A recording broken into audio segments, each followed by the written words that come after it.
Now, Ryan, you get to join us on Crimson Drive, driven by NASCAR. But thank you so much for making the time. How's everything going? Thanks for having me, guys. I appreciate it. Heart of the season right now, so hard to beat right now. About to head out to Texas A&M on Friday, so excited to see another one for the Tide this weekend in College Station.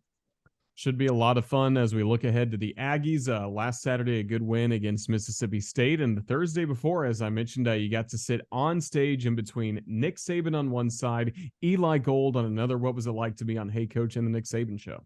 Well, not one, not two, but three legends with Tom as well up there. Pretty special to be a part of it. My second time doing it. First one with Eli. Did it with Chris last year.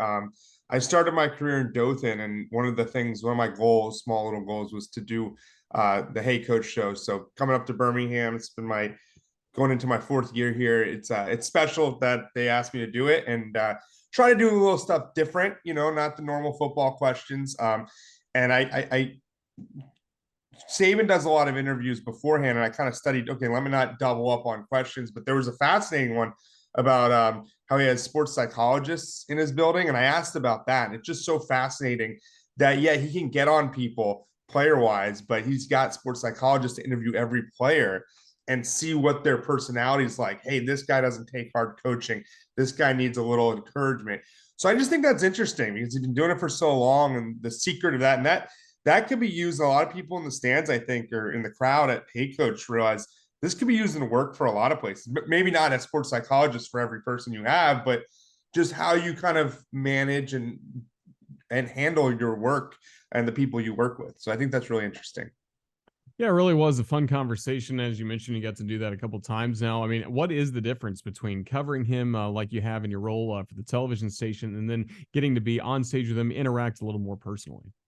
I don't think Nick Saban goes to a sports bar a lot, so this is the closest thing to him hanging out, watching some football on a Sunday or Thursday night, or whatever day you and your friends go out to, whatever your enjoyment is of outside of work. I think this is his fun, and you're starting to see him loosen up a little bit. And with the struggles up and down year, I mean, there's still the path's still there clearly, but you'd think he'd be more uptight. But ever since that loss to Texas, he's been more, I don't want to say relaxed because we saw what happened to Mississippi State. He's getting on his guys, but he's enjoying it and realizing that it's, I don't know, it's every moment the way you act, people are watching you and even your players. So that was really cool to be a part of. He's different than he is on a Monday or definitely on a Wednesday. When we interview him on Wednesday, he's right off the practice field. He's not in his polo on a Monday morning. He's right off the practice field, fired up a little bit. So this is kind of okay. I think everything's kind of been in order, and it's his last talk, which is why it's great on Thursday night before they head out on Friday. So that was the special part. Is it's more. There's nothing else. I mean, there's always something, but there's nothing else really. I think he's got everything done, and now it's focused on the game and moving to wherever they're going to be playing if they're playing on the road. And speaking about covering this Alabama football team, obviously everybody kind of in the media has their different roles. What do you see the role of your station in trying to capture the spirit of this team? You only get a limited amount of time on television to work with. So how do you try and cover this team for this television station? Yeah, I've been doing it for not forever, but a few years now, 2 years in Dothan. This is my fourth year in Birmingham, and I was promoted to sports director.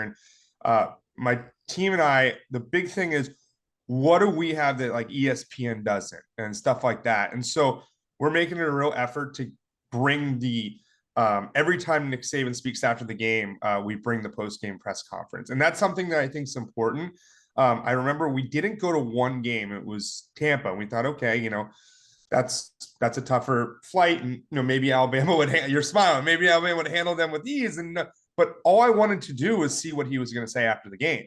And I couldn't find the post game. That's a great example of we want to be the ones that are there every time he talks, every time the team finishes a game. And a great example was last week.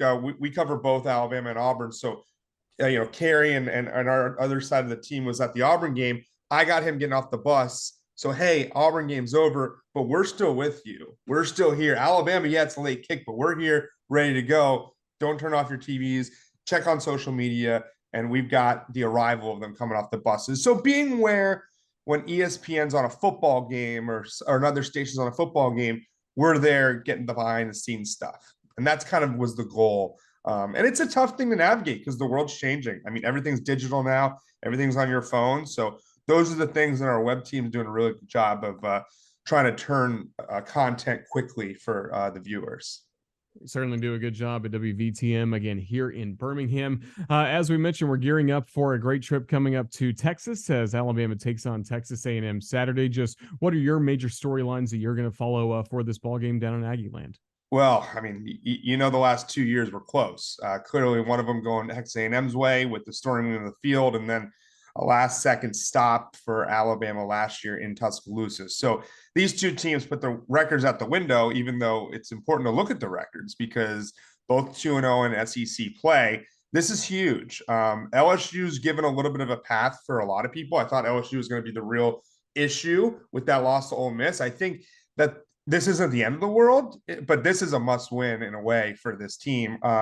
They know each other well, and A&M's talking a little bit. And I think Terrion Arnold yesterday kind of addressed those words that Smith said, I believe, on Monday.